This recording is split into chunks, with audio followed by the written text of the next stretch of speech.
Your Excellency, President Uhuru and First Lady, Your Excellencies, Presidents, Head of States and Governments, mudane madaxweyne Uhuru Kenyatta iyo marwada koobaad haybadlayaasha boqortooyooyinka madaxda dalalka iyo dawladaha martida sharafta leh mudanayaal iyo marwooyin waxaa sharaf weyn ah inaan idinkaga qudbeeyo munaasabadan muhiimka ah ee 25 guurada shirka caalamiga ah ee dadweynaha iyo horumarka oo ka dhacaya Nairobi waad ku mahadsan tahay madaxweyne Uhuru soo dhaweyntaada diiran iyo martisoorkaaga aad u samaysay aniga iyo wafdiga ila socda for your warm reception and hospitality according to me and my delegation. waxaan garowsanahay isla markaana dhammaan qabanqaabiyaasha uga mahad celinayaa dadaalkooda iyo sida ay ugu guuleysteen inay dhammaanteen nagu kulmiyaan ka qaybgalka shirkan qiimaha leh si loo qiimeeyo halka aan maanta taagannahay iyo halka aan u baahannahay inaan gaarno si aan u xaqiijino ballamihii aan galnay ee ku aadanaa sare u qaadidda xuquuqda badqabka iyo horumarka gabdhaheena iyo haweenkeena qiimaha badan. I'm absolutely convinced that girls and women must be supported to play waxaan si buuxda ugu qanacsanahay inay waajib tahay in la taageero gabdhaha iyo haweenka si ay door buuxda uga qaataan horumarka bulshadooda ugana dhigaan kuwa dhab ahaan horu socod ah barwaaqaysan oo waara. gabdhaha iyo haweenku waa saaxiibo qoys iyo muwaadiniin qof kasta oo aadana ah ka faa'iido waxqabadkooda sidaas awgeed in la garab siiyo iyada oo loo marayo sare u qaadidda adeegyada dadweynaha sinaanta cadaaladda iyo in la kordhiyo ka qaybgalkooda bulsho iyo doorka siyaasad dejinta waa arrin dawladayda ka go'an.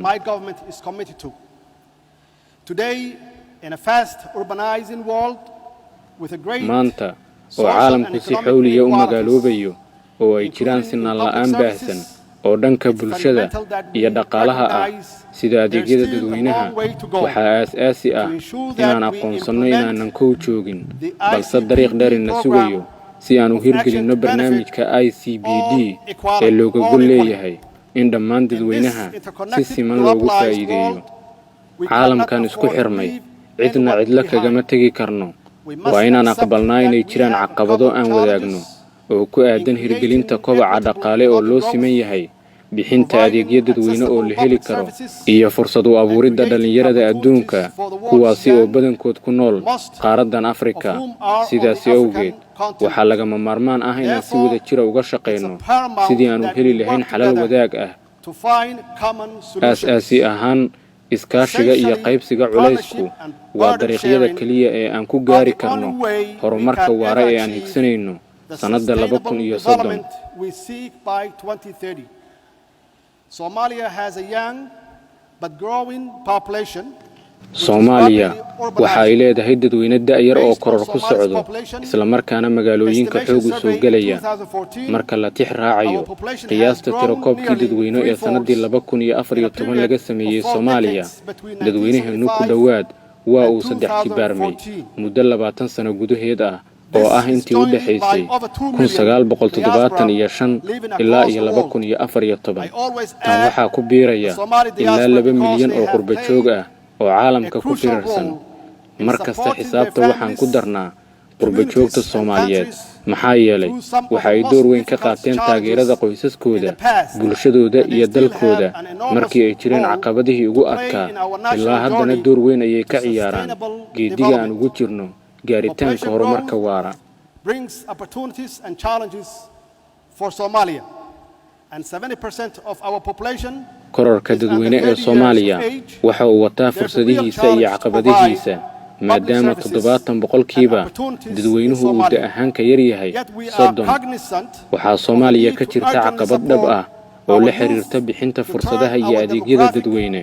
sidaas oo ay tahay waxaan garowsanahay baahida loo qabo in si degdeg ah loo taageero dhalinyaradeenna si kororka dadweyne aan uga faa'iideysano dhanka xasiloonida iyo abuuridda fursado loo siman yahay. sidaas si la mid ah dawladdeenu waxa ay si aan kala joogsi lahayn uga shaqaynaysaa sidii loo xaqiijin lahaa dib u habeynta dhanka dhaqaalaha si aan u kordhinno ka faa'iidaysiga khayraadka gudaha una kobcinno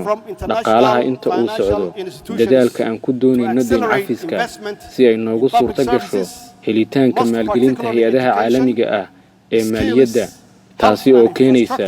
in aan dardar gelinno maalgashiga adeegyada dadweyne gaar ahaan waxbarashada xirfadaha caafimaadka iyo kaabayaasha dhaqaalaha oo baahi degdeg ah loo qabo